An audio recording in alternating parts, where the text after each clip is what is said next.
Scary horror stuff.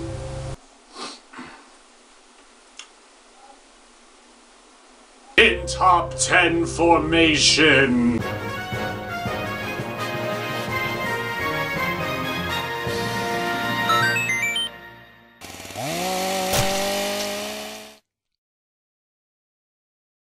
So right off the bat, let me preface this entire video with one word. Pussy. No, not that stuff I get every week.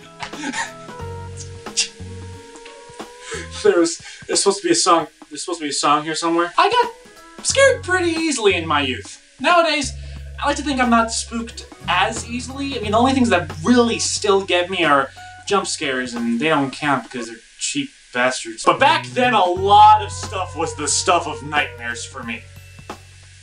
And I'm not even talking horror games either. With one exception on this list, every game shown here is rated E. And anything but an intended horror game. And yet there were just moments that just got me, some more subtly than others. Others, never leaving the house ever again.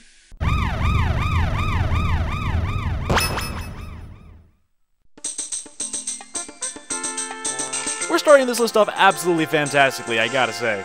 Enter if you dare. Fantastically! This doesn't look so bad. Someone left a human-sized pencil on the door arch, but other than that, nothing's too crazy so far. You've entered the house. Now the fun can begin. Sweet. Too bad you can't get out the way you came in. Well, what? There's another way out. Here is a clue. Can't just chainsaw the door down? Behind the picture frame is a puzzle for you. Puzzle in a picture frame? Where am I? What is this game even? I Spy Spooky Mansion. Brain-building games for kids. Fantastically! Guys, please, please, bear with me. We still have 9 more entries to go. There's gotta be something you'll agree with me on. But for the time being, this ain't it. And if you'd all please remain in your seats, I'll do my darndest to explain. I had this certain unwritten rule. If your joint was called or even often referred to as a haunted house in any capacity, I automatically became intimidated. It could have been anything. Fucking Barbie's Playhouse. Slap a haunted house sign on it. I'd be like, okay, GG Barbie. But that alone I realize is not enough justification. Now granted, it's not the entire game. More like certain little tidbits here and there. Minor things that just sorta subtly creeped me out. The majority of the rooms are, as you would expect from an I Spy game, cluttered with random junk. But some of this random junk was just not my forte.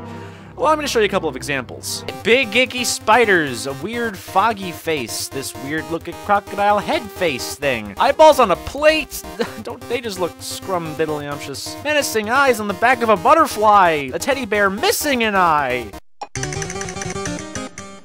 An eye back in place. That's better. And the skeleton. It looms in the background of every puzzle, just staring at you. I don't know if it wants to kill me, or if it's looking at me seductively from that bathtub. I don't know. Point is, this is creepy and I'm calling the cops! I don't know. This is just... yeah. There's not much else to say on this one. I hear they actually made a Wii remake of this game, so maybe that's something I ought to play eventually, just for the hell of it. But until then, I'm sorry for putting this on the list, guys. Again, we got 9 more. Just hang tight.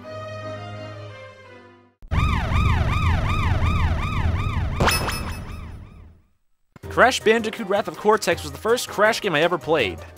And cue the gunshots in 5, 4. I didn't even finish counting. And the moment that probably made me pee a smidge happens pretty early on, actually. Level 4, Wizards and Lizards. Well, they definitely have wizards, though I don't see any lizards. Sure could go for a couple of blizzards. But really, what can be so scary about this game? It's Crash! Look at them pearly whites. I mean, seriously, we're just having the grandest old time. Can someone get the fruit I dropped? I'm kind of occupied at the moment. Okay, so we had a couple ups and downs, but really it's all uphill at this point. And it was at that point, for the first time in Crash's life, he had an epiphany. He wasn't really a huge lizard fan. Nope, not really. Seriously, this thing just appears out of nowhere. Very first time I ever saw this thing, my mind didn't process the fact that perhaps maybe I should have, I don't know, ran the opposite direction? That sounds like a good direction to me. Not only is it giant, a one-hit KO, and you can't so little as mess up even a tiny bit or risk getting trampled over, but this thing ain't got no pupils. Seriously, I checked. Every frame I paused on, the thing's eyes were soulless. It's one thing to have creepy eyes everywhere. It's another thing to lack the one very important part of the eye. The chase goes on for about 80% of the level too, but you get a couple of grace periods around checkpoints when the lizard will get stuck. And thank God for said grace periods, because if it weren't for them, I probably would never have finished the game. Not because this was a hard section necessarily, at least for me nowadays, but because, like, I don't look at me. Yeah, I did it! Woo! Give me 5 bat. Give me 5 bat. Give me 5. Aww.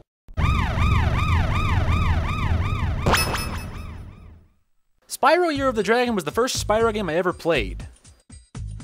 Of course, this time I'm not gonna get shot. It's PS1. And let me tell you about these bosses. They was pretty tough.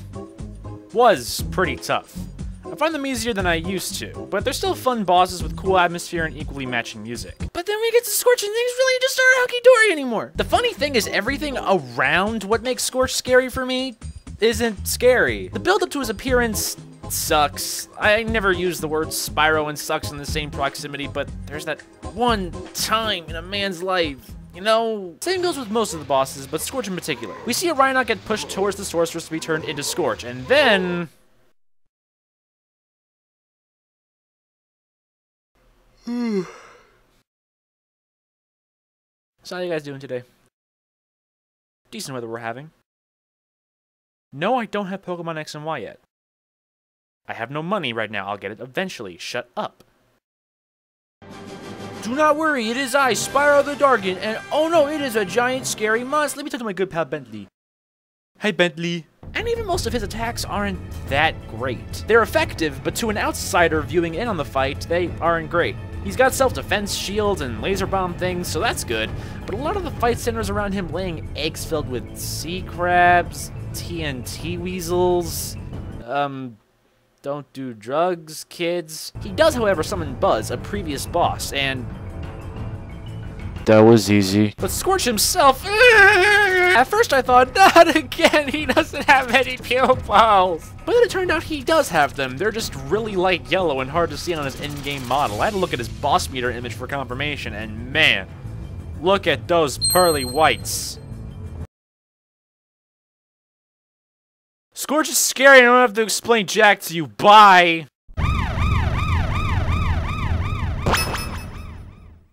I was initially dead set on a different inclusion for this spot than what I ended up actually going with. At the end of Spider-Man on the PS1, the symbiote Carnage takes over a just beaten Doc Ock, transforming him into Monster Ock.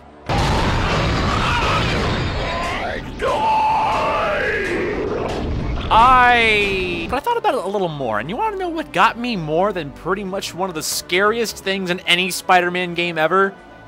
Not one of the scariest things in any Spider-Man game ever. These fuckers! Meet the Oscorp Super Soldiers in Spider-Man the Movie the Game, based on the movie, based on the comic book, based on whatever the fuck goes on in Stan Lee's mind 50% of the time. I don't know if these are things that exist in the comics or not, but like the majority of this game, they're not in the movie. Which is a good thing, because then it'd be a horror movie. For me, apparently, anyway. The whole idea of this part of the game is that Spidey picked up clues hinting that the Green Goblin is affiliated in some way with Oscorp. So he breaks in to see if he can track down further evidence that can hopefully help him stop Goblin. Problem is, he can't be seen because, you know, he's got a rep and crap to protect, and, breaking and entering into a multi-million-dollar corporation wouldn't really look good on your resume now, would it? If Spidey's spotted, he has to knock out the guard before he's able to reach a security panel, which activates both the lamest and yet most scariest alarm I've ever heard in my life. The thing about the Super Soldiers is that they have explosive ammunition, which can sometimes be very difficult to dodge in narrow hallways, and on harder difficulties, they can be a major force to be reckoned with. They also have KKK cone-shaped heads! I mean, dude! Nowadays, their intimidating factor has decreased significantly for me, mostly in part to the fact that I finally realized for Super Soldiers, they can't spot Spidey if he's hiding in so much as a corner of shade. That and Tobey Maguire helps lighten up the mood. This doesn't look like the exit. I knew I should have made that left turn at Albuquerque. So yeah, not a problem anymore, but I'll never forget there was once a time where their mere existence prevented me from completing the game smoothly. Even more so than this game's facial animations.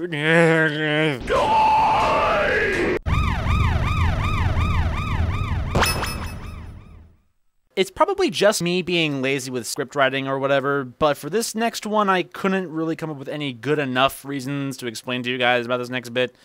Although I've been kind of failing at that so far in this list anyway. But instead, I'm just gonna show you guys what stuff scared me in Ms. Ruby Swamp. There was this thing, it jumps out, you know, does boo. But you wanna know what's scarier than 1?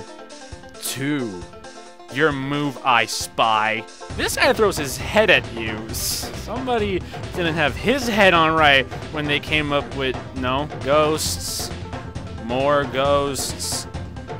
3 candles worth of ghosts. This guy right here, he can make the whole number 6 by himself. Exploding roosters. Yes, exploding roost. Look, if it was real life, you die. Shut up! Voodoo, Simon, Set. Well, okay, that one's not really scary. It's just weird. So is Ms. Ruby. She's like playing Dance Central off screen or something. Yeah, couldn't pick one, so just Ms. Ruby Swamp in general. Although probably extra emphasis on this thing. Thank God after this chapter you go on to... you guys sure you're supposed to be thieves and not on Dancing with the Stars or something? Because let me tell you, you guys will make a killing.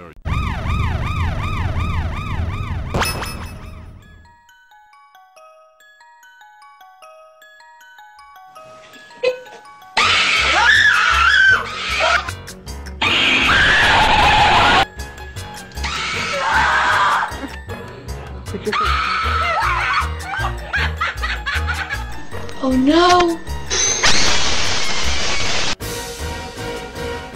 Yeah. Yeah, what? You think I'm fronting? Because I ain't fronting. Fuck you, these count as games. I don't... Okay, look. You're talking to the same guy who said he'd let Fidel Castro tag along if zombies happened. If you're here for the credibility and professionalism of a top list, I think you might have gotten lost on the way there. Whoever started the trend of simple games designed to throw in a completely unexpected jump scare needs to die. I handle jump scares just about as well as Miley Cyrus can handle keeping her tongue in her mouth. I'd like to think that maybe, just maybe, I'd be able to stare down the spawn of Satan for at least a couple of seconds before pissing myself, but if said spawn pops out of bloody nowhere with the most obnoxiously loud, blood-curdling scream, I ain't making those seconds. It's a cheap shot at a scare, like what most Amnesia custom mods try to do. And I hate it, because it works. Thankfully, I don't see much of these anymore, but I feel sorry for the poor kids whose drunk dads decide it'd be a fun little prank to pull on them. Now, when you're the one pulling it, then that's where it's at. I recommend it.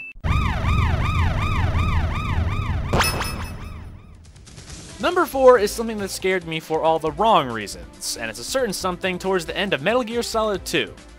So, you know, spoilers and shit, because the game's good. What business did I have playing through such a complex game at such a young age? I don't even know. So yeah, Metal Gear Solid 2 managed to scare me.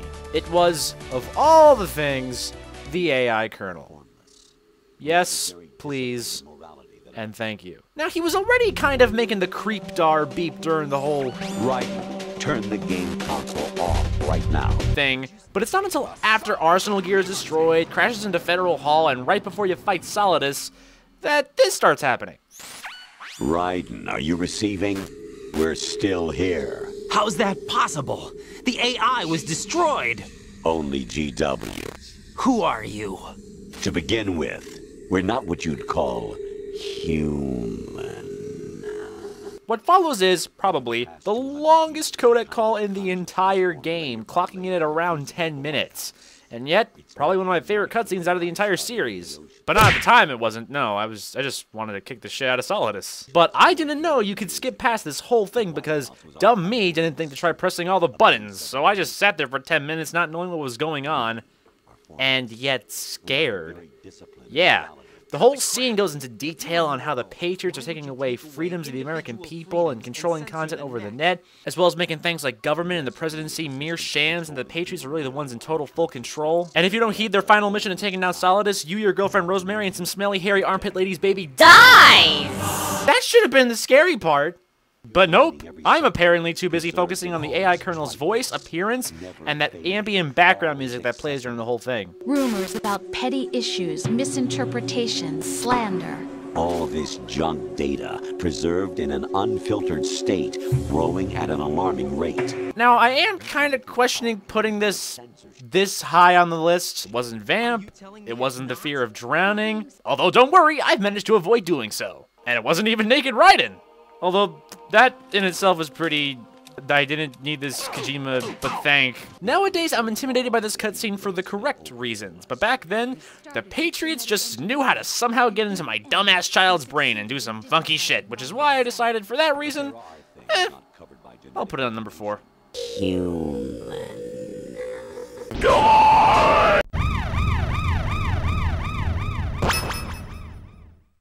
Dang it, Disney, I wasn't ready for this yet. It was all going so well. Running around in the tropical island, getting beaten up by jump ropes, swimming for 5 hours trying to catch one damn fish.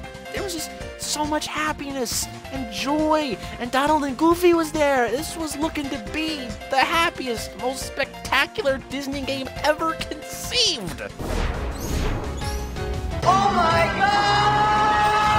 Now, before I go any further, yes, the Heartless do show up at the beginning of the game during Sora's little acid trip, and, you know, I wasn't particularly too fond of them at that point either. But I kind of had the feeling from the get-go it was a dream sequence, or whatever the hell it's called in the land of Nomura, so it's often to blow a smidge. But when that same thing happens in the real world and you ain't around on Disney princess dresses, it just ain't really fantastic anymore. It's okay though, Sora's got this. Sora had it though, he has a sword.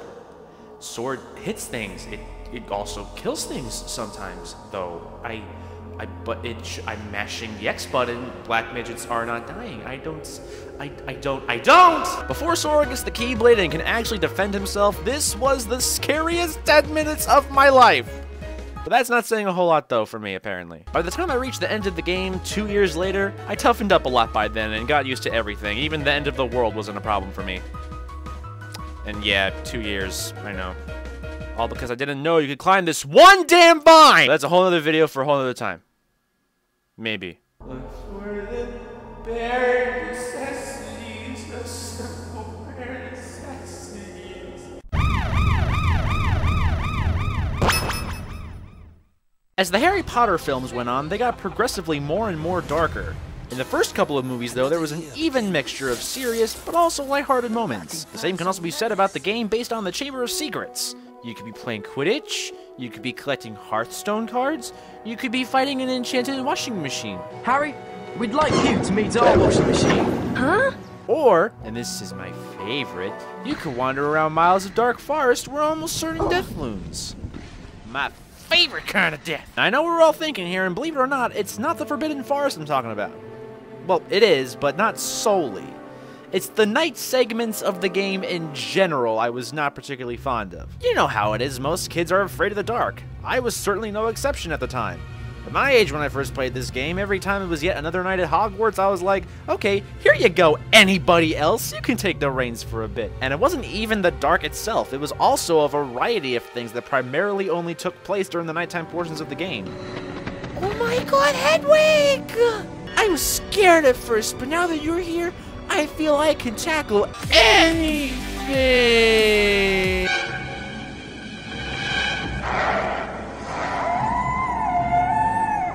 I didn't think this one through clearly enough. Didn't think clearly at all. Another thing is the prefects that patrol the halls at night. If they catch you, they do the worst possible thing imaginable. They deduct Gryffindor house points. Which is bad enough as it is. I mean, I was planning on saving up those points, man, to see if I could trade them, you know, instead of a house cup, I was thinking a house yacht. But they also do this. Lost him. Hey, you! Get back to the dungeons. There's also the giant spider, the giant snake, the Severus Snape, Hogwarts School of Witchcraft and Wizardry, more like Hogwarts School of oh crap, I think I peed. Yep, that's pee. The opening theme to Crazy Bus is, without a doubt, the scariest, the most disturbing, biggest nightmare ever. The real number one is the final boss of Paper Mario 2. I never actually played Crazy Bus, no. But, I'd still like to know what drives a man to want to cause such anarchy. If you guys know me, you know Paper Mario The Thousand Year Door is one of my favorite games. A couple of annoying parts here and there, yes, but a wonderful experience overall. And of course, the game had some spooky moments as well, but never anything I felt was too drastic. It still maintained the classic Mario happy joy-joyness throughout, and I actually just wrote that. But nothing could have prepared me for the final boss of the game. Not giant lizards, not heartless, not jump scares, not...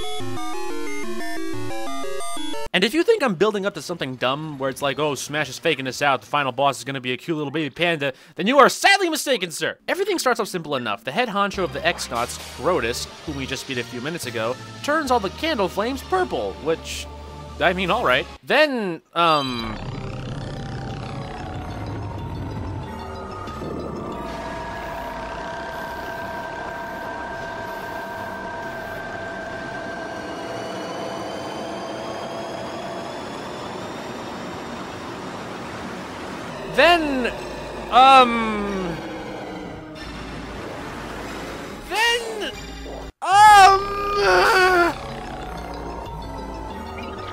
no, nope, I can't.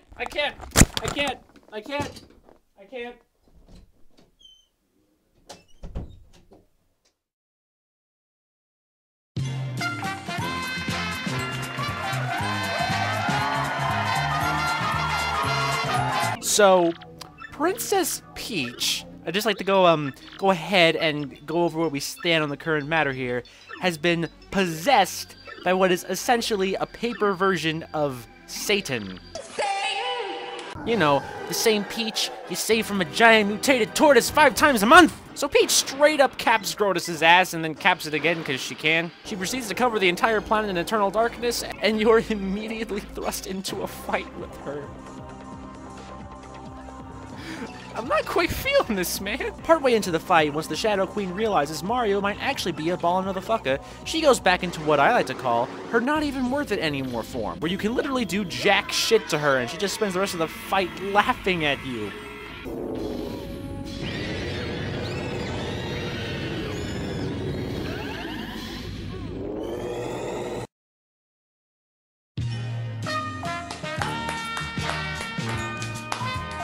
I was 8 when I first reached the end of this game. It was 2 in the morning, and I had to have the lights off because I was grounded and couldn't let my mother know I was in the basement on the GameCube. I was a crappy kid. And, I couldn't... Let me just go ahead and remind you guys real quick here. This was the majority of the game up until this point. I'm a Mario! Woohoo! Let's go!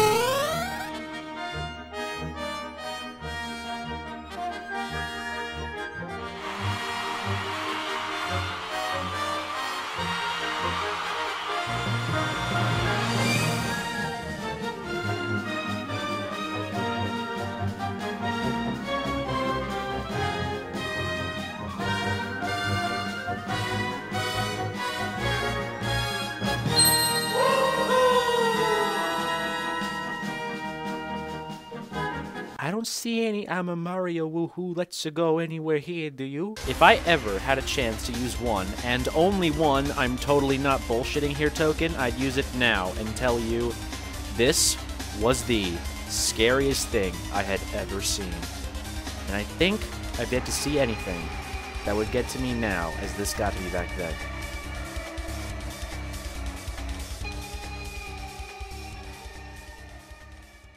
So there you go, you have all just been enlightened. And I am sorry, especially for number 10. Now just so we're clear, I've stated this many times in the video, but this is the internet. These don't scare me today. No, none of them scare me today. This is bridge under the water. Water under the bridge. We're cool. Dude, we're cool. We're cool. We're fine. It's okay. We're done. It's over. I mean, for stuff like that to scare me today, oh, jeez, man. That's a good one! But you know what? Okay, you know what? I'll level with you guys. Hypothetically speaking, let's say most of this stuff did somewhat intimidate me today. I mean, like that's even possible here. I tell you what I would do. What I would do is I would put down the controller. And here's the imaginary controller that I currently have. Put it down. I would open the door, leave the room like this. I would proceed down the hallway. I would turn on the shower in the bathroom. And I would proceed to drown myself like so.